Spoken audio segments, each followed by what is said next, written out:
I'm Joshua Simon. I'm Sam Joe. And we are The SG Boys, that little gay podcast from Singapore. Subscribe and find us on Instagram at The SG Boys. Pink Dot is upon us. Are you actually super excited? Because it's our first Pink Dot after the repeal of 377A. Mm-hmm. Everyone's really excited, but at the same time also a lot of question marks right in the air. What are we expecting from this year's turnout? And in fact, what are we fighting for? You know? More than sort of the celebration, what is the protest aspect of it, right? Because we essentially is still at the speaker's corner. Yeah. What are we rallying for, basically, I guess? Yeah. There were some people I remember seeing online are we even going to have a Pink Dot this year? Now that they repealed that law, that means they don't have a reason to be at Pink Dot anymore. Just because 377A has been repealed doesn't mean that life is perfect and dandy for LGBTQ people in Singapore. In fact, we have two of them right here with us. And a very special two, because not only are they very active in the community, they're also a couple. That's right. Yeah, actually in the sea of all the Pink Dot is coming posts, I see they're pregnant. Yeah. They're married. Welcome, Cally and Ching. Hello, how's it going? Thank you for having us. Before we go further, do you have a couple name? Oh, it's because it's well, a CNC. we had a wedding hashtag. What was it? Sweet like Ching Tung. Yeah, sweet like Ching Tung. I know it's it's gross. Yeah. Our wedding hashtag still a thing. I say that with a straight face. It's a very straight thing, but It we is. decided to jump on the bandwagon a little. Wait, bit. I don't understand why sweet like Ching So Tung. my How full is- name is has Tung inside, so Tung, and Oh. then Ching. By the way, you're getting me really hungry and drooling here because the weather has been so hot recently. Stop. Ching Tung is the best for cooling you down. Don't you know? encourage him. The last episode we did, they were eating king of fried rice and they were just burping throughout the my entire God. episode with opera tang. Oh my gosh. Yeah. I So love that. no more food. We've now set a rule. No more food in the studio. Okay. Yes, Ching and Cally are with us. They are a lesbian couple. They've been together for 6 years. Almost 6 years. Almost 6 years. Yeah. almost 6 years. And your anniversary is on, say it together.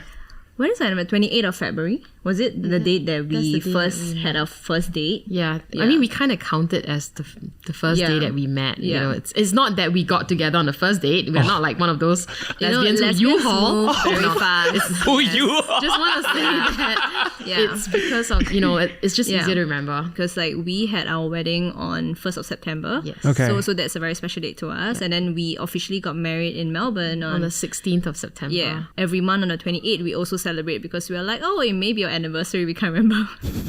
So we celebrate a lot. Yeah. Yeah. I mean, why not? Why Every day have is one celebration. anniversary when you can have 5 Yeah. in a Yeah. year? Exactly. How do y'all meet?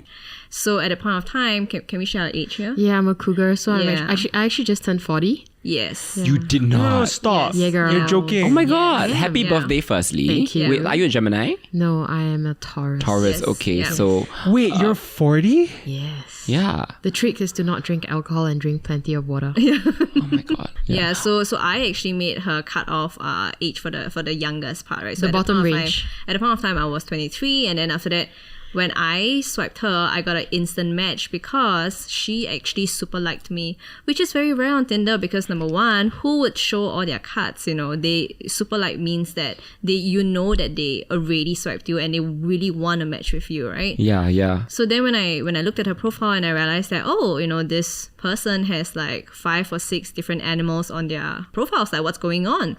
And I looked at her and she looked so earnest, her Tinder profile bio was 2 paragraphs of everything that she likes. I'm a PhD student, I like Muay Thai, I love animals, and I'm like, wow, she's just writing her whole story there. Who does that? In comparison, my Tinder profile was I like girls, 3 words. Okay, it was short and sweet. Short and sweet. Love short and it. sweet. Loves it. Yeah, and so I knew that she probably wouldn't know how to talk to me, so I messaged her. I opened up our conversation with a line and I said, "Tell me those animals are all yours." And then she wrote me 2 paragraphs back. She told me exactly which animal was hers and which animal was, whose. And then very naturally, as of all lesbians did, we moved on to Telegram really fast. And then we met on 28th of February, for our movie. I think the conversations that we had were really, really different. We talked about HPV. getting our wombs checked and, health checkups and things like that. Sexual health, very important. Yeah.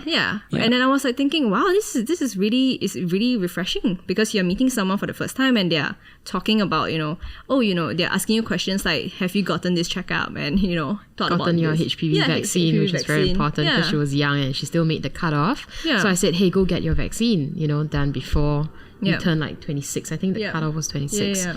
So she got it done. And then I think that night, we watched a movie, and I think I recall her like putting her arm a bit closer to mine, and then I freaked out a little bit and I pulled away because I was like, what if she thinks I'm a creepy old, butch lesbian who wants to prey on her? So I was like, okay, let's be very chaste. Yeah. Which is very unlike me usually when I'm dating. Yes. So how you usually tell us. Yeah. No, I will not go down that. You are ravenous. Are you ravenous? Yes. No, so I thought that she had no experience with girls at all, because when I tried to touch her, she would shy away. And I was like, oh my goodness, I'm 23 and I'm meeting someone who's like 12 years older than me, and yet I still have to teach her the ropes, right? But yet, after we got together, I found out that actually Ching, he has a reputation, in her 20s, she was famous in Zouk, she was famous in all the lesbian parties. Yeah, so it was my luck that when I met her and she was like 30 plus, that she just slowed down. You had mellowed by then, I became prim and proper. I got into activism. I found my calling. It's true. Right. It's true. It's very true. I didn't have to look for girls anymore. No, I'm kidding. But the point is, I found a purpose in life. So. And you grew up, right? And so sometimes, people, I love how you were like, you were conscious about your age when you first met, and just not even when you told us that you were 40, you were a bit like sheepish about it. But as someone who's like getting there very soon, I feel like I'll be 35. What? This month, like it's okay. June, Asians right? don't reason. Yeah, but looks are one thing, right? But it's also in like how you feel inside. You look back on your life and you go, where did my youth go? And sometimes I think there's a lot of negative that's attached to aging, but I think you have proven that aging can be a beautiful thing. I want to be a silver daddy. It is an absolute blessing. I really identify with Ching's personality with Tinder. I feel like I'm always trying to mince myself, but when really I just have so much to express, so much I want to show about myself. And Cally, I really appreciate that you did not shame her for who she is. Like you embraced her. You're like, you go and be as extra as you want, write as much as you want. Like, this is who you are. Like, don't try to act cool in front of me. Like, I really appreciate that you did that, even at 23. Yeah, I think I just recognized that this was someone who was very different. She had, by that time, already been in Pink Dot for a really, really long time. And this was something that I discovered later, because at that point of time, I was starting Prout. So when I realized that Ching was with Pink Dot, she was in the core organizing team for, I think, what was it? 3 to 4 years. Yeah, 3 to 4 years. But right now, it's been like a decade for her. Like, she's been in Pink Dot for a decade. That's a really long time. And I realized that that's just her personality. Like, she will give 101% to everything that she does. And the community is just, so much of her family, as much as I am of her family as well. Like, she genuinely cares for like everyone. So she takes everything like really personally. I'm not sure that that's a good or bad thing. But, if you really want to know like where Pink Dot is going, how is it, the sentiment behind it, like, Ching is the person, because she always has it like 101% like on her sleeves. You were very kind to her past. I think all of us have, especially as queer people, without that kind of guidance or education, we throw ourselves into whatever underworld is in front of us. And if we're able to come out of it unscathed, great. A lot of us don't. So like, I appreciate that, okay, this person may have had a history or may have had a reputation, but like, I don't care. Like, I'm focusing on the person that she is right now. And that's something that I want to encourage all of us to do, to focus on the present and look at you now. Look at you. Yeah. We can't believe that it's been 6 years for us. When we proposed to each other in Bhutan, actually we counter-proposed at the same time in the same minute. Oh, no. Yeah. I beat her by 10 seconds. Did you plan it? So we didn't plan the counter, but the person who knew was our tour guide. So and she knew the entire she held time. 2 rings at the same time, and she was laughing in the background because we both turned around and then my knee was on the floor. And she was like, no, and I was like, what do you mean? But I was saying yes. Yeah. So what happened was that we were walking up, was it a mountain? No, we were walking down a slope, and a cliff, it was beautiful because at that time, as we were walking down, the rain stopped. I was actually freaking out about the rain, but all of a sudden we saw a double rainbow. Double rainbows came out. And it was very prominent. And I was like telling the tour guide, like, oh my God, we gotta hurry up, we gotta capture this moment, because I also hired a photographer. Yeah. Right? And then as we got down finally, and then I kind of... No, so we were both like turned back to each other, right? And then when we both turned around, and she got down on one knee, I got so angry because I was like, my goodness, the ring is in my hand. Like, I was about to get down, but she got down first, like beating me by 3 seconds. The photographer literally captured like me screaming at her no, because I was like, and then like double rainbows behind, right? And then she's like blushing and she's like, happy, but me over there like with my face, I'm just like, oh my goodness. Oh, I was also screaming, I beat you to it. That is true, yeah. We are a ridiculous couple. So then when we came to Singapore, the pandemic happened, obviously, right? And with the pandemic, I feel like a lot of our priorities shifted.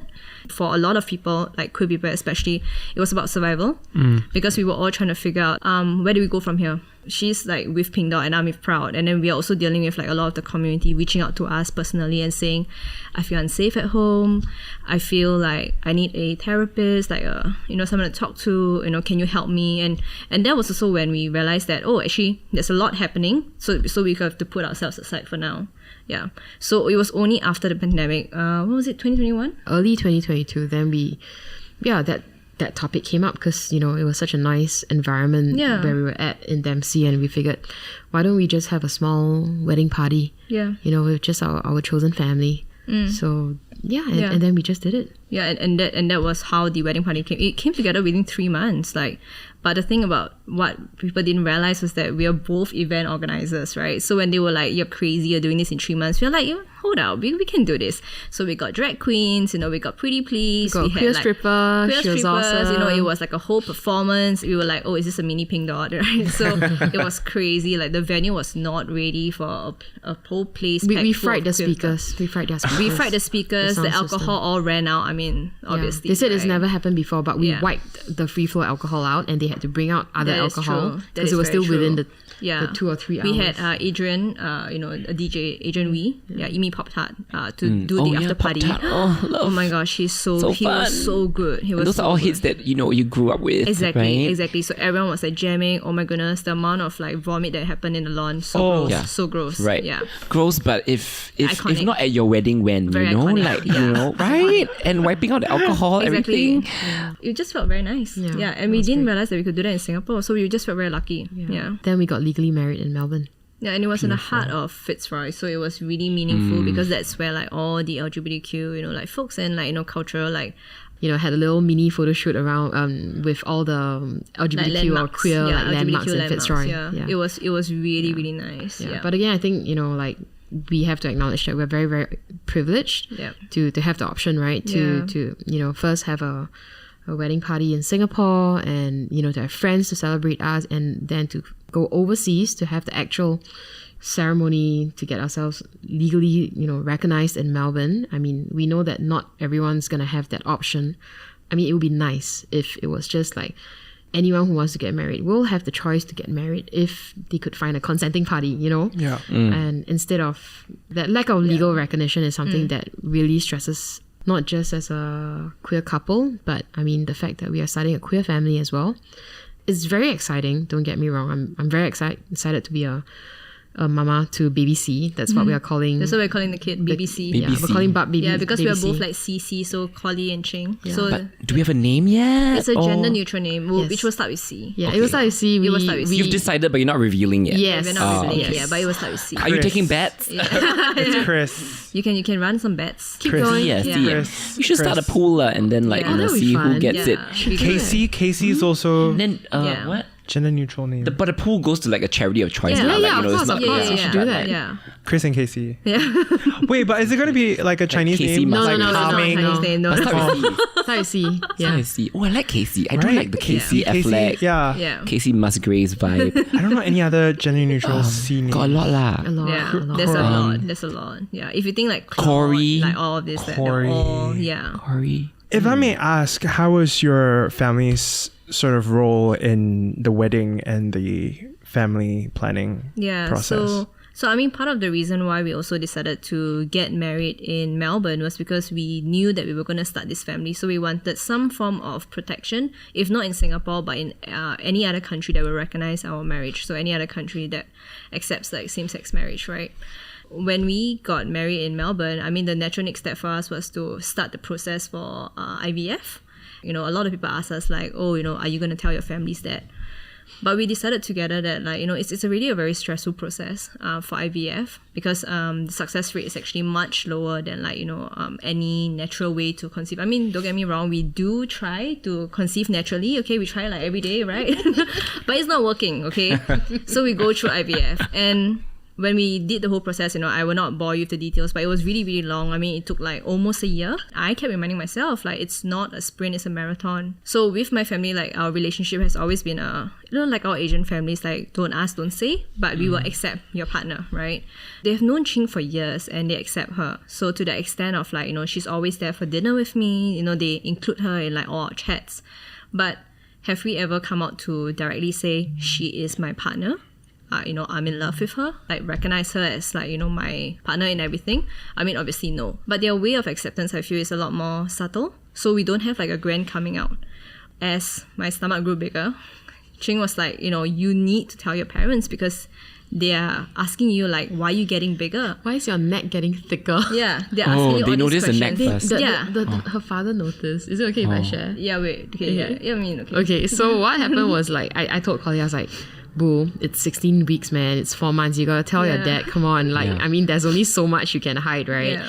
We talked about it and we agreed, okay, regardless of the outcome, we're just gonna carry on being moms to be, you know, like when the time comes. But if her parents accept, it's a plus. If they don't, then I think I'm not surprised, right? But I do like her parents a lot. Like, I genuinely love her parents. You know, I love dinners with her parents. I love, you know, dinner conversations.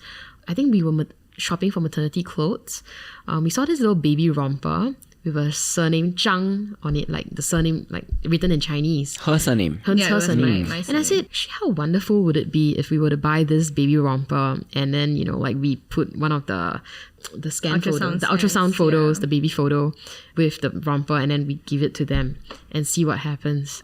So when Ching was thinking about, you know, us coming out to them, not just as a couple, but also pregnant and ready to start a family, I think this kind of like milestone is very real to them. You know, it's like, okay, forevermore you're saying that you are queer and you will not change. This is not a phase. Confirm. You know? Yeah, it's like C for confirm. Yes, C for confirm. Confirmation. Right? Chop. I told Cally, I said, should we tell them before dinner or after dinner? And then we agreed we should tell them after dinner. If not, you know, no one can be eating holding the chopstick and throwing the chicken at me.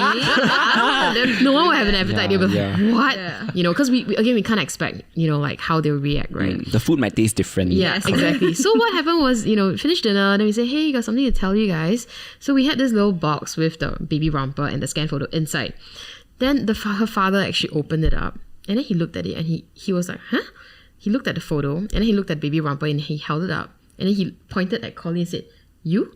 Then Cally went, yeah, by the way, I'm 4 months pregnant. Oh, also we are married. And I turned to her and I was like, the fuck? You couldn't cushion it a little bit, is it? She started off with, by the way, we are pregnant. I'm very efficient. I mean, wow. You are already breaking the news to them that I'm pregnant. And my idea and my thought was, you can't accept my child without my wife, right? You have to have both. You ripped off the Band-Aid, man. Yeah. She just ripped it right off. I love it. I was like, and it was in Cantonese because my family's from in Hong one Kong, sentence. Right? So it was like really fast, like snappy. I was just like, yeah, this is my like news about my life, you know, accept me or I'm gone.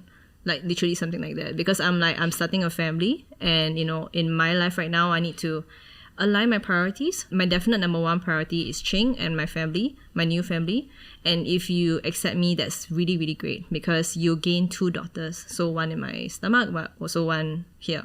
But if you don't accept me, then, you know, it's fine. It's up to you. I know coming out is a hard process for our parents. So either outcome, I would accept it. And I appreciate that over the years, you know, they have included her for dinner. I appreciate that they haven't like outrightly, you know, been violent or, you know, even been nasty to me. They've never said anything problematic, actually, to be very honest. But then again, my bar is on the floor.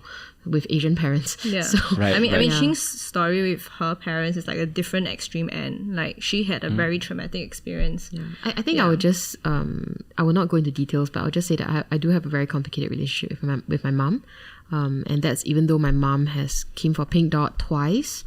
And obviously she is excited about having a grandchild. I think it is still difficult for her to accept that, you know, like Cally is like explicitly like my wife. So she knows that we are legally married as well. She just accepts it as it is, but calling Cally my wife is difficult for her to accept. Somehow it's just difficult. So which is why I always say, like, while we are out, I think coming out is like an ongoing process for our parents, and they are, after all, a product of their environment, the media that they consume. My family being a very conservative Chinese family, and my mom being only Chinese speaking, that's even more difficult, right? Like, she's not going to see Pink Dot campaign videos and understand what it's saying. She's not going to be able to consume, like, you know, Netflix and understand, oh yeah, you know, it's just normal lah, you know, it's not a big deal. She's definitely not getting the right representation from Channel 8. No. Oh, definitely not, you know, us being represented as like no, actually it's not bad. I would say our local media, like local newspapers have been doing a much better job lately. Credits to them. But local TV, right? In the past, it's like, oh, we are all psychopaths and, you know, suicidal and stalkers and all have HIV and whatnot. But now it's kind of like, I think they are kind of just kind of erasing us. It's just a safer option. Yeah. And my parents actually recovered like really fast. Like, I mean, my mom did tear up a bit, but she like sucked back in that tear. Yeah, her mom's mouth was open the entire time, but a little teary, but she couldn't speak. Yeah, for but about my dad, like, you know, he was like super game on. He was like, okay, sure, you know, and he did have certain concerns, and he voiced them in a way that might sound a little bit strange to us, maybe, because, you know, he did say, so are you going to stay in Singapore? Which, of course, like, if you hear it, like, you know, for the first time, it may sound quite antagonistic, right? Like, what do you mean? Like, am I supposed to just like move out of Singapore right now? He moved from Hong Kong to Singapore and he had no one, right? So to him, like, being in Singapore means following the rules, you know, like being safe, you know, like don't go. Yeah. But if you think about it, right, your dad moved to Singapore for a better life. And we've always seen, like, I mean, not just straight families, but also queer families. A lot of them move or they leave Singapore because they are in search of a better life for their children, right? Especially gay dads. You know, a lot of gay dads don't have that choice. They leave when their child is of school-going age because the kid can't get visa, PR status, or a long-term visitor's pass. They don't have a choice, you know, like their priority would be the family. And in order to have that family and as a family together, your option would be to go overseas or to start a new life. And we see that for a lot of gay dads. Yeah. I think for gay moms, like, if you don't mind me like going to that topic. Oh my God, please. Yeah, like for gay moms, you know, we have a different set of challenges. Yeah, different challenges, right? Like, as the non-birthing mom, I mean, obviously, I'm not legally recognized as the mother to the child. You know, Cally is viewed as the single unwed mom. Like, I have to stress this. So in all of, like, you know, the records and everything, I will always be single unwed, which means that it will affect like everything from like the way the child, you know, gets like her education, the way that I'm eligible for certain grants or not, the way that, you know, people view me. And when I apply for certain things like insurance, like for policies, I'm always single unwed. So I can actually show them my wedding certificate. I can show them that I have a happy long-term relationship, but none of it matters because at the end of the day, they're going to ask, are you married to a man? Or are you legally married in Singapore? Are you legally I think married that's the in question, Singapore? right? When it's time for Bub to go to school in the future, as the non-birthing mom, I'm not recognized as a parent, so naturally I would not have access, because nowadays it's all apps, actually, from what I hear from my straight friends. And it's like linked to SingPass, if I'm not wrong. I don't know, is it linked to SingPass, or is it like the parents are given a login information or whatever, and I hear that from other queer moms. They say that, oh, you know, you're unfortunately not allowed to view, access it. It's the birthing mom who has all this information. And similarly for like hospital visits, right? Because I'm not the legal mom, Cally will have to be the one to accompany the kid, you know, and will I be able to travel with the kid alone? No, that's not an option. That's probably kidnapping. She can't if I were to go overseas go with on the my kid. behalf to apply for a passport for the kid because obviously she's when the known kid as is born. no one. Right? You're not a legal guardian even. Right? Not. And we know that even getting that legal guardianship, it will be a nightmare. But I mean, you have to go to court. Yeah, we're not gonna go down that path. It's crazy too much because to talk about. Like being queer moms, it's tough. You know, we have all these issues. You know, gay dads also have a lot on their plate. You know, and for them, it's really like having to leave the country even, right, for a better life. At the end of the day, like having that legal recognition is fantastic, right? But it's not what makes a family. It's still love that makes a family. Being able to provide for the child that makes a family. For a lot of queer families, you know, us having children, it's never an accident. I'm not saying that just because it's an accident, you know, that makes you a bad parent or whatever. I'm just saying that for a lot of queer families, for a lot of us, it's a marathon. It's a deliberate choice to start a family, because even for myself, I went for therapy for so many years because I'm so concerned about passing on that intergenerational trauma to the child. What if I pass on whatever I've learned, you know, in my relationship with my mom, and she obviously took all that baggage and passed it on to my relationship with her as well, you know, her and her mom, and then down to me. So I'm conscious of that, and I went for therapy for so many years, talking to my therapist about this. I mean, apart from all my mommy issues, you know, just saying that I'm so worried about being a bad mom if we were to start a family, because for us it's such a conscious choice. Towards the end of the pandemic, we were talking about, maybe it's time for us to start to do this, because I think emotionally we might be a bit more ready. I'm 40 now. I'm kind of glad that I'm ready now, you know, like instead of doing it when I was like maybe more immature or when I wasn't ready, because sometimes having that resource alone is not enough, right? It's being emotionally ready and feeling like you want to provide 100% to that child, you know, being ready to give all that love that you have for your wife, you know, for your child when your family is going to be started. So for IVF it's really risky, so we only like announced it like week 23 and later, and since then like we are actually so grateful because we learned so much about you know, being queer parents. And you know, in fact, Ching actually also kickstarted Prout Parents. This gay dad, you know, he really wanted to do more for the queer parents community in Singapore. So he was like, hey, you know, I want to do this, and then roped in some other people, and then he started to consult a few of us. And then I thought, hey, this initiative is perfect, because Prout Parents is basically a community group that is providing like support for other queer parents to meet, to be able to share resources, and also share resources with people who are interested in becoming parents, to let them know, you know, how the journey is going to be like. It's not an easy journey, you know, so it's extremely important for us to have that supportive network, right? And I wish I kind of have that. But I think during my time when I went for egg freezing and whatnot, I had Olivia and Irene Cheong to look up to, which I did reach out to them, you know, the lesbian moms. They're now based in the US. Again, you see back to the whole thing, right? Like a lot of them do leave Singapore in the end because you have a much easier time, or you're able to provide better for your child, you know, for your children. I've always told my friends, you know, I said, we are not trailblazers. There are so many other queer moms, gay dads out there who have done this before us. And I'm so grateful for them for doing this, because that gives us the courage to be able to do what we do. We also know that we're nothing special. You know, they've done it before.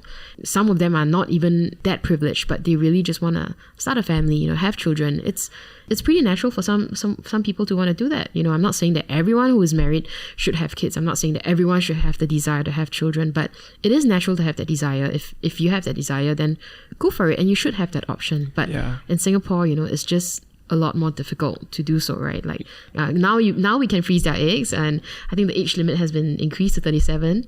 You can freeze it, you just can't use it. You probably got to use it, you know, like bring it somewhere else and use that. In an ideal world, being able to access like, you know, fertility treatment, not regardless of our marital status, would be great, really. Firstly, I mean, Prout Parents, this sounds like a great initiative. I love how it also appeals to prospective parents, so to speak, to use like very business terminology, but people who are even thinking about it. Because we talked about this, Josh, you and I, in previous episodes. We're like, do you want kids? We're like, yes, but we don't even see the road ahead. It's so murky and uncharted, right, for a lot of gay people in Singapore. And a lot of us just go like, okay, we're not even going to contemplate it, you know, which is ridiculous. So that's a great resource. But you were just telling us your life story, but all these challenges, It's not like you plan to talk about them, but they just surface during you just recounting your very beautiful like life story and like, you know, love for each other. Yeah. And it goes back to like what we're talking about at the start. Like there's so much more to do and like to get done here in Singapore. Yeah. Right? I guess I want to ask you, I'm guessing you have discussed this and maybe you haven't arrived at a conclusion, but like, are you determined to raise your kid here? I mean, when my father asked me that question, right, you know, my response to him was, we will try to do everything we can to be in Singapore with the child until we really feel like, you know, we are at the end and there's no other way for us to go forward. Because at the end of the day, like, what do we really want? We want our family to be safe. Yes. We want our family to thrive, okay? Me and Ching combined, we have many, many years, you know, in the community. We are doing all the work that we can to help with providing resources, to providing access to like all of this, like really great resources. But if it comes to really a point where, you know, we look at each other and we think to ourselves, wow, we have no way to go forward, then in that case, it's not that we didn't choose this country. It's that this country like really chose to exclude us to that extent, right? And it was very interesting like what you said just now, because when I was coming out to, you know, my colleagues, like people outside of my immediate social circle, people who are not queer, and I said, oh, I'm pregnant, you know, I'm going to be focusing on this next chapter of my life, you know, actually a few of them told me that, wow, you know, okay, number one, a few of them came out to me. I did not even know that they were queer. So they felt safe enough to come out to me. And number two, like, they actually said, wow, Cally, you know, for a long time, I thought that starting a family in Singapore, being pregnant when you're queer, actually falls into the this never happens here category. Impossible. Yeah, it's impossible. But I feel so inspired, and my perception of this has actually like expanded just by knowing that you're choosing to do this in Singapore. And then they followed up by saying, maybe in a few years, you know, we'll look back and we'll laugh because this will be so normal and it wouldn't be anything new. But for now, I am amazed that you're going, you know, you're doing this step. So which is why I think we want to continue here. Yeah, I think we have to be in Singapore to make change. And I think we are both quite committed as a couple. Yeah. I just want to say I'm very lucky to be dating a fellow, like, you know, community builder, leader, advocate, fighter, activist. I don't know what to call us lah. You know, but yeah, it's just that, you know, during Pink Dot season, it becomes extra stressful because we've got like so much work to do, so many events to run. All our community work is really a labor of love. Like it's our love letter to the community. As we all know, like most of the community group, I can say, we are all not paid. We're all volunteer run. We're all self-funded in addition, right?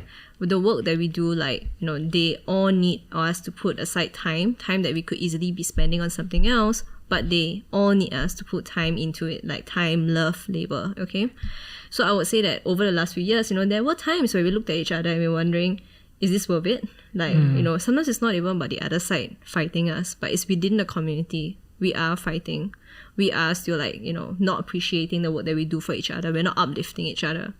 As of right now, we're still inspired to continue doing more stuff for the community. Yeah. So we just have a little baby activist to come with us. Yeah. For events. We're just ready to hold the bub as well. I want to say a couple of things. I think on the surface perception, if you know Ching and Cally from the work that they do, you might think like, oh, they must come from like super supportive parents that allow them to be this way. I've noticed that a lot of the really brave ones, they don't come with a lot of support. They had to really fight for their support, and that's what fuels their cause. And to also know that what you're fighting for is not just because of the community, of course there's that aspect of it as well, but then it's also, now it's very personal. Yes. You're literally saying I'm on the front lines because we have to fight for ourselves. I'm fighting for you, you're fighting for me, we're fighting now for our child. Yes. If we were to even think of like Tinder, right? You all met on Tinder. Now you can actually list like, do you want children? Oh, you can. I just started Tinder yesterday.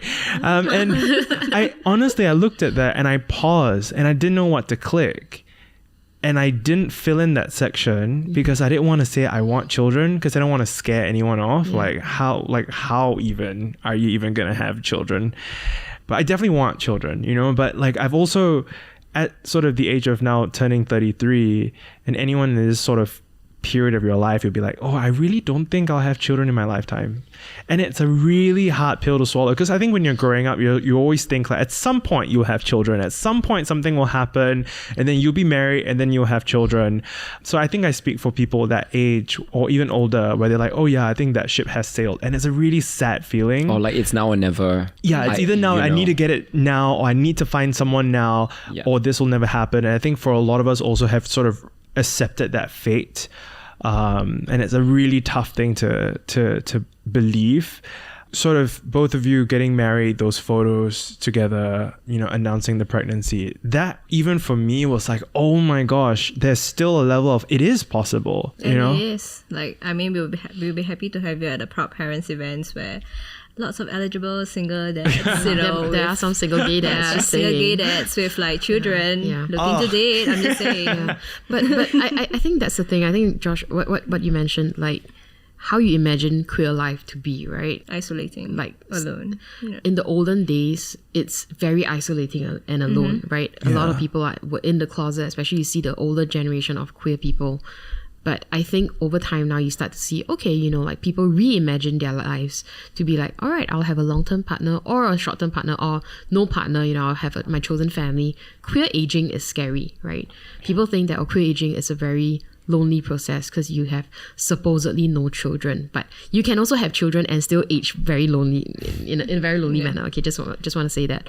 But the thing is, I feel that a lot of us are also in some ways restricting ourselves as how we imagine our queer lives to be. You know, like if I know that same-sex marriage is not legalized here. It's not that it's not legalized. It's not recognized here. All right.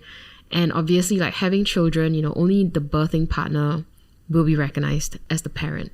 But the thing is, I'm asking people to kind of reimagine how queer milestones can look like. If you don't have children, I mean, a queer milestone could mean buying a house together with your long-term partner, if you're comfortable. Having a queer milestone can, you know, having pets together, your fur kids, moving in together, U-Haul, if you're one of those like more commitment phobic type, you know, moving in together would be, that itself is a queer milestone. And then for those who want to have kids, hey, find someone who also wants to have kids. And find that way, you know, speak to Proud Parents, for example, speak to other people out there who's gone through the process, who's done it, and reimagine how your lives can be, because a queer life is not a singular kind of lifestyle, supposed lifestyle. We are a multifaceted community. Reimagine how you want your lives to be. Yeah, but Ching, I think we do have to acknowledge this, which is that for a really long time, the kind of resources that we were given access to actually did not share the idea of like a reimagined queer future, right? Where, you know, you can have like a family, you can have children. And what I mean is that for a long time, the events or the resources that we have access to, they only focused on short-term joy. What I mean by this, they focus on like parties, you know, they focus on really like superficial stuff. And when we tried to do events that, you know, had certain like hard-hitting topics, like say, for example, starting a family, you know, looking at your finances, wellness, all these events were shut down. Yeah, this was years back. Years back. But you know, this is what I mean. Like people's perceptions were crafted by those kind of like topics that were shut down, and then they for a long time thought that what was only accessible to them was like, you know, very very short-term relationships and short-term commitments. But right now things are changing, right? We are all focusing on like what's in the future for us. I'm reminded of like how, you know, the queer community, we are all allowed to fuck, but we're not allowed to have families and have a stable life. It's true. Yeah. That was the perception for a long time. I'm not saying there's anything wrong with partying. I mean, I found my tribe and I found my community in my 20s through partying and all the way through my 30s, and some of them are lifelong friends. Some are not. But there can be more. Some are not, you know. Some, you know, attrition rate, the usual, Exactly. Saw the true colours. Exactly, people that you vibe with. Oh my gosh. Clearly wasn't invited to your wedding. Oh my god, girl. Okay. Yeah, but there can be more. There can be more. It's a lot more. Too afraid to do it here. Do it overseas, you know. I have this tendency to give in to self-pity. And I think a lot of us, I believe, do that as well. Where we look at sort of what's in front of us and we think, oh, that's it. You know, we kind of give into it and then we believe that narrative. And I really appreciate it as you sort of started broadening that horizon for us, saying that, yeah, we may not have had the resources before, but we have it now. And it was because of also the couples that came before. And then you're going to mean something for the next generation of all that follow you as well on social media. It continues to become better. And it really goes back to that saying of like, it gets better, it can be, but it takes a lot of work for it to get better. I have no doubt that you'll be phenomenal parents. And I say this on behalf of like Samjo and I. Like we believe you'll be phenomenal parents because of how much you've had to go through, how much you will continue to go through, but y'all have the energy of courage to take on whatever comes your way. More than activism, y'all are like entrepreneurs. Y'all do business together. Y'all tried selling me kombucha at one point. Yes. Which is still going well. I wanted to just check in on that. I'll probably ask y'all like more behind the scenes because I just started drinking kombucha for real. Does your poop look different or feel different? No, like serious scientific question. So right now that I'm pregnant, I can actually share that I actually just got diagnosed with gestational diabetes. Yeah, and you know, I'm not sure if you know what that is, but basically my colleague has it also. Yeah. So it actually affects 1 out of 4 every pregnant woman. So it's very, very common. So what happens is that the more pregnant you become, the more your placenta actually produces like all these hormones that blocks insulin. So the more pregnant you are, actually the less tolerant you are of glucose, so sugar. So I naturally don't already have a sweet tooth. So I don't eat like sweets. I don't drink soda or anything. But what I do love, pastries, pastas, rice, bihun. Oh my gosh, I love all of this. Okay? Carbs. I love carbs. So basically what happened was that I cannot tolerate carbs at all now because of it will turn into glucose, right? Which also means I can't drink kombucha, which also means that I need additional help for my probiotics, because when you're pregnant, your entire digestive system actually slows down to a snail pace, so you can't go to the toilet very often. Yeah, so which is why I myself, you know, big fan of like Greek yogurt, big fan of like other probiotic alternatives, because otherwise I will be drinking kombucha every day. Yeah, and with the kombucha, you know, in the past when we drink our own kombucha, I think we go to the toilet like every single day. Yeah, I mean, multiple times twice a day. Yeah, very healthy. TMI. Yeah, very healthy, because it just helps to like recalibrate everything in your body. Yeah. If it's okay for me to ask, because I remember a really, really, really close friend of mine who's pregnant now with her second child. She has diabetes now. Yes, yeah. But it's the kind that if like once she gives birth, it may go away. Yes, correct. It's the same. Okay. Yeah. So basically, the more pregnant you are, the less likely you're able to tolerate glucose, sugar, carbs, right? Yeah, she's going through the same thing right now. So she's doing the keto thing as much as possible. Shirataki I'm noodles. doing the same thing. So I miss Prick my your pasta. hands 7 times a day. Yeah, I miss she's everything. doing that. But if Ching wants to eat a taco, then she has to hide from you, right? So I just want to say that I have kind of gone on a low carb diet with me. With her. In solidarity? Yes, in solidarity. Also because I know if I eat a pastry in front of her, she is going to be so hangry at me. I will be so Don't angry. ever piss off a hangry pregnant woman. Hormonal woman, terrifying. And I love food, and I was really very depressed when I got diagnosed with gestational diabetes. You know, I lashed out at Ching. She did. I blamed her. I was like, look at what you did to me. Like, you got me pregnant, and now this happened. I said, no, it wasn't me. The fertility specialist got you pregnant. Yeah. Kudos to her, because she kept calm. She went out, and I thought, this is it, you know, marriage over. But no, she came back with like 2 pieces of steak. And then she just went to make like some nice steak for me, because that's all I can eat. Steak and almonds right now. Yeah. Steak, almonds, and salad. Yeah. Yeah. Cooked salad. Cooked salad. Yeah. Yes. We can find you these great places to get you food. Okay. Yeah. I mean, really. Yes. Yeah. For the sake of Ching, yes. Because otherwise I will lash out at her again. When are you due again? Mid of August. Yeah. Okay, so very soon. So soon. The end is in sight. I know. Yes. Yeah. I keep reminding myself that when I'm in the OT, so the operating theatre, I will have 1 box of dim sum, 1 box of perhaps sushi or pastry. She wants her Totoro, and all I will that. have it just surrounding me, and the doctor's gonna be like, hey, we have to sit straight up. No way, man. I'm just like eating my food. Can I ask, because I asked my friend as well the same thing. For her first pregnancy, she was very, very firm about it. She was like, no one needs to be in this room when I give birth. When we watch Friends and all that, like they're right next to each other. Yeah. She's like, no one has to be in the hospital at all. I want to just go through this, and then when it's done, I call you in. Have you had that discussion? We have a great story about that. Okay, so interesting that your friend doesn't want anyone in the room, because for us, my OBGYN had to fight for me to be in the room. So one other thing we forgot to mention is that because we're not legally married, because I'm not the husband, supposed husband, I can't be in the operating theatre. And she had to write to the board or the CEO of the hospital to request that me as the non-husband or whatever can be in the operating theatre with her. So we were quite shocked, but that is the reality as well. I mean, not every single hospital is like that, but some hospitals are like that in Singapore, and this is despite us going to a private hospital. But bless my gynae/OBGYN, she is a huge ally, which is why we are super comfortable with her as well. Yeah. I mean, I was very surprised because, we chose a private route precisely for the reason that we wouldn't be disturbed, and, all our choices, we can pay for it, right? Again, we acknowledge that we're privileged. So therefore, why can I not choose who I want to have, like, in the operating theatre?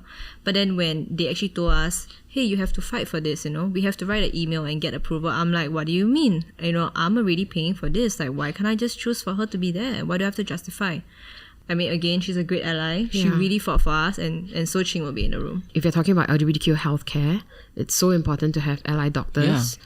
Queer affirming or inclusive doctors, because I mean, it's not just us. Like, you're talking about trans people, who maybe on their IC their gender doesn't reflect how they identify and whatnot, and obviously a lot of doctors will not understand that, or like even just very simple things like going to a gynecologist and the gynae will say like, oh, when was the last time you had sex? Then you're like, how do I tell them that I had sex, but I won't be pregnant. it's not that kind of sex that will get me pregnant. For example, I'll just give you an example. Basically, finding affirming healthcare is so important, which is also like why I'm going to plug now that for Prout, we are in the process of developing this platform. We are going to connect the LGBTQ community to 4 service providers, critical service providers. We're talking about healthcare, LGBTQ affirming like legal, like direct lawyers, and LGBTQ affirming housing, and also jobs. So with all these 4, things, like this platform will be happening, like I think sometime mid to late June, it'll be ready. It's free for the community to use. It's also free for service providers to list their services, or for LGBTQ community to list their rental rooms if they're ready, or like corporates to list their jobs as well. So we are actually working with a few companies.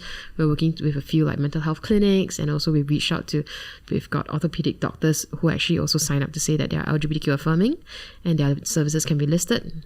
Dentists, gynaes, sexual health, reproductive health, hormonal health, all these things. Pediatricians who have signed up, because that's actually very important, especially for queer families, with children. How are you going to go to a doctor who might be like, say, a conservative and might not be open to seeing your family because they deem us as like an abomination, for example, right? This platform is something that we really believe in, and which is something that we are self-funding ourselves, which if developing an app in Singapore is crazy expensive, but we don't mind. Yeah. I mean, we are putting our own resources and our own funds into it. A lot of our own time goes into it, like, crowdsourcing for information. But we think to ourselves, when we were like 15, 16 and coming out, and then we went to Google and we just searched like LGBTQ Singapore, maybe like doctor, right? What would come up? Like, at a point of time, I think the information that would come up will be very sparing. But we want to, in a way, help the younger folks, or even like people around our, like, the same generation to navigate all of this. So they can go to just like one platform and say like, I am looking for a inclusive critical service provider.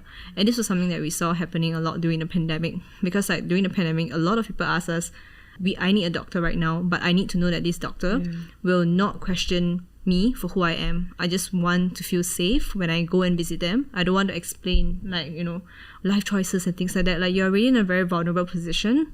Like, why more do you need to keep coming out to like all of like, your doctors, like your employers? Like, why do you need to keep like telling your story? The fact that, you being in the operating room together was not a guarantee. It hinged on like a single email. Exactly. And that red tape, the level of red tape, and what if the CEO said no? Yeah. So what, we switch hospital or we switch gynae? What is it going to be? Right. I mean, I've had friends who've gone to see a gynae and they're like, okay, well, this is clearly a very religious, conservative person, and they are like fearful of even sharing that. My partner's a woman. How do you even say that? All these areas, we really hope that the platform can serve the community, by helping people like locate the service provider that they are looking for. The moment we release the link, and people who create an account with us, and the first 377 people who actually, I know, right? Yes, we claimed the number. Yeah, the first 377 people who actually visit us at Pink Dot's booth, Community 10 booth. After creating an account. Will actually just get like a special gift from us. So I know it's so extra, right? Not enough that the platform is free, not enough that the platform is made for you, but we also give you a present if you... Because we know people Singaporeans must be motivated with freebies. Yeah, it's like that is what's going to get the ass out there. So that's what we're going to do. Yeah. Well, speaking of selling, please plug everything that you have. Katong kombucha. Oh, no. Yeah, I mean, okay, Katong kombucha is like really great because we started it during the pandemic, right? So during the pandemic, we all wanted to create something by ourselves. And then so we started brewing kombucha, and it was really like experiments after experiments, explosive experiments. Yeah, I remember texting the group chat like the lesbians are making kombucha. Yes, watch exactly. out. Yeah, I mean, with fermentation you cannot control it, but there's something really beautiful about it because it's about the environment giving back to you, right? So the bacteria, the SCOBY, and it does like really great things like for your stomach, like your gut health. So I love drinking like our raw organic kombucha. So it's just at Katong kombucha. Yeah. So this is nothing to do with activism, like it's just a little side thing we do with Claudia, who is part of the Katong Queers. Yeah, but we also do like a Pride bundle, like during June. It's just a fun way for us to like say like, okay, we just have something that will nourish you as well, right? Because like with like Prout, like it's very much like activism and like community work. But then with Katong kombucha, we can afford to be like, I just want to take care of my gut health today. Yeah, it's more fun. And all be proud of your gut. Yeah, exactly. Essentially, trust your gut. But, separately, I mean, if people want to support the work that we do at Prout, you can either buy Pride merch with us, which is fantastic, by the way. The face mask is still one of my favorite things. Thank you. You rocked it. Love. I would take it everywhere I go, and I wore it with pride. Oh, thank you. During the pandemic, when everyone had like just black face masks or surgical on, to have like full on the flag there, especially during the debates, during the repeal, like to wear it out was so empowering. Big I felt statement piece, huh? and then I saw that they got socks as well. So you can get all these Pride merch at www.prout.shop.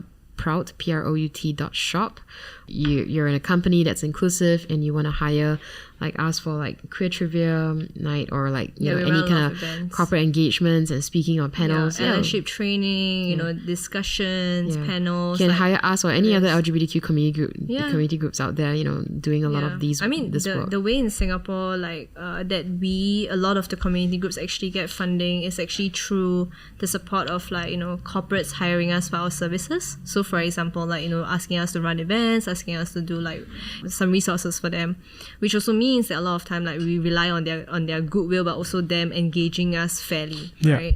So this would be a really good thing, or even like checking out the Pride Star that you mentioned, because all the proceeds actually go back to supporting the app, the community work, as well as like we also donate back to the community. So we actually support a lot of like community groups like ourselves. Yeah, I mean, we're very lucky because we have our day jobs. Yeah. So our gay jobs, we just need our gay jobs to sustain themselves. It's like we don't get funding. We don't believe in applying for funding because we know how difficult that is.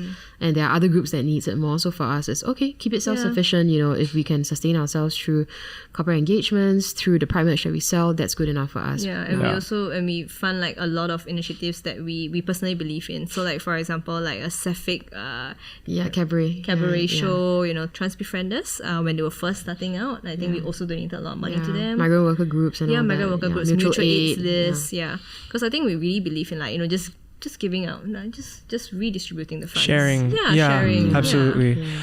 On that, of course, this is Pride Month, and we're happy to hear that, every year more and more brands, more and more businesses are doing what they can to be more inclusive, whether it's holding a little lunch for everyone together, or they're organizing panels and talks. Or I do feel though, because even for me, I have been asked to do a bunch of panels and it's for free.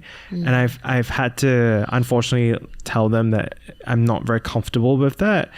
But of course, I only do this sort of on the side, and I know that there are a lot of activists who, unfortunately, also during Pride Month, that's when all these talks only happen.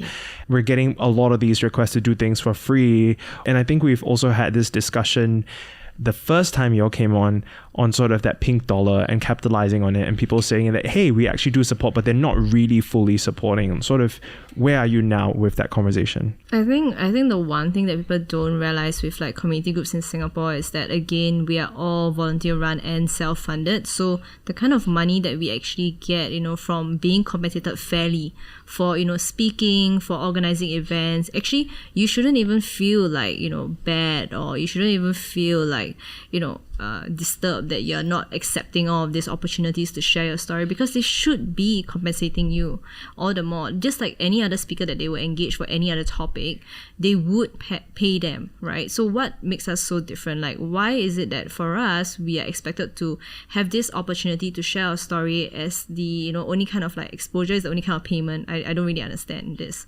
So our experience working with corporates, and over the years we have had like many great corporates work with us, like we have had many good relationships with them. But over the last few years, we saw an exponential increase in requests for us to appear for free, do the work for free. With all the work that we do, we're actually choosing to invest the time that we could be using it to, put into our community work, put into our day jobs, put into our lives, to actually invest in like fighting for LGBTQ rights, for visibility, the kind of work that we actually champion, right? Yeah. And I think it's very important, like during Pride Month, don't pink wash, it's not tokenism, doesn't mean that Pride Month means you must celebrate. If you want to do it in a more meaningful manner. And I think that one of the most horrifying stories I've heard from a friend, this corporate wrote an email and then requesting for, certain things to be done like in a very, very cheap manner. It's like almost like half the price that she would have quoted them. And then subsequently they'll say like, oh, can you also get a, flamboyant, cute, young gay to be the one to deliver this service or provide this service? And I was just shocked. I'm like, we are not your entertainment, like, how on earth do you think that is appropriate? Yeah. This quite a big agency, actually reached out to say, hey, we are starting our journey into understanding the LGBTQ community, and we would like you to speak for free. And, if you do this, we hope to set examples for other companies to also do the same thing. And I looked at the email and I was horrified, because I was like, what kind of example do you want to set for other companies? To just have LGBTQ folks come and speak for free, share their life experiences, do all this like emotional labor, and go through all of this and not compensate them. I did not get back to their request, but that email actually traumatized me for a while, because I was like thinking, do you expect us to be so grateful for any opportunity to be out there that we wouldn't even ask for like fair compensation or like a fair payment? Like it really boggles me, because I don't think that they would do that to any other speaker, any other brand, any other kind of like, organizations that they're working with for any other topic. But somehow for the LGBTQ community, we are still being treated like we are like an afterthought. Yeah. I feel like even though like it's Pride Month and everything, but it's almost like, oh, it's Pride Month, we need to do something. Pardon the voice, but I'm just role playing now in case you didn't notice. Oh, it's Pride Month, we need to do something. But shit, we didn't cater for the budget, right? Exactly. Because that's the excuse they use a lot. I think the insidious part is not, sometimes they don't outrightly say, oh, it's for free, right? Yeah. I mean, if you put it on table, then okay, the terms are there. Shame on you, but at least you're being honest. Yeah. But I think sometimes it's more insidious when they couch it in a way. Yeah. Like you're supposed to feel thankful for it, but actually you read between the lines, you're like, wait a minute. Yeah. What was the phrasing that we were talking about this earlier. You said that. Like one of the companies actually reached out and say, we would like you to, have a honorary involvement or something like that. So it was like a really great way of saying, well, I guess you just have exposure for payment. Not an honorarium, but it'll be honorary. Yeah, honorary opportunity. Yeah, that's right. You should be grateful that we let you into this room. Yeah, exactly. Please come and make your case. Yeah. We have anointed you for the month in which you're relevant to us, so to our corporate social responsibility. Exactly. It's not just the organizations as well. It's anyone with a following on Instagram or TikTok.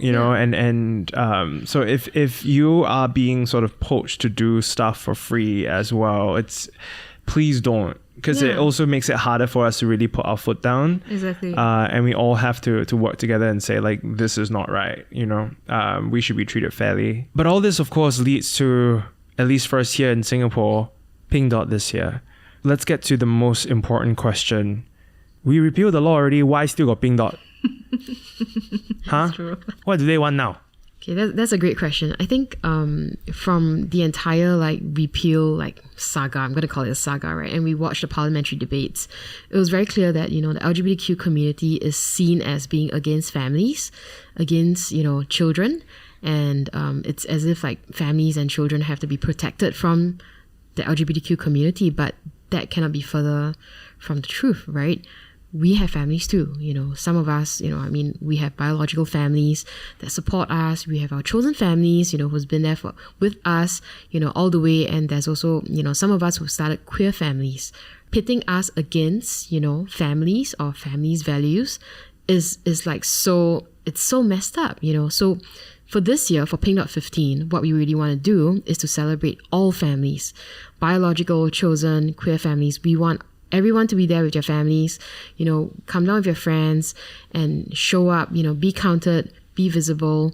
There's still so much work to be done, right? You're talking about like media representation, you're talking about sex ed, you know, you're talking about legal recognition for like LGBTQ families or couples, you know, there's so many things. And even like our trans sisters and brothers, you know, in terms of like what they have to go through, you know, to get their ID changed, you know, or like, you know, like gender reassignment, surgeries and all that. There is so much work to be done. So come down to Pink Dot, make a stand, be visible and be counted, and hopefully we'll see all of you there. Yeah, come with your family.